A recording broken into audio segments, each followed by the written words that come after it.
invest in a large cap fund.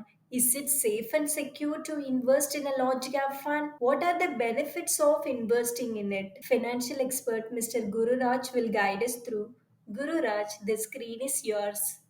Basically, one is if I have a time horizon of 5 years, better to be in a large cap fund. And second is if I'm a conservative investor.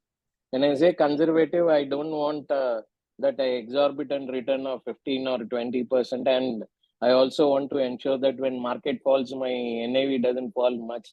Those are the guys who can probably look at large cap funds.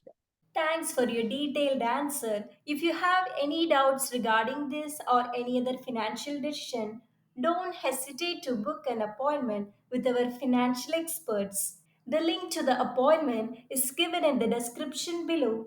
And also, would you like to know more about finance and investment? Then we would recommend you to attend our live webinar. The link to the webinar is also given in the description below. The webinar is absolutely free. If you like this video, hit like. If you are new to our channel, please do subscribe. Thanks for watching.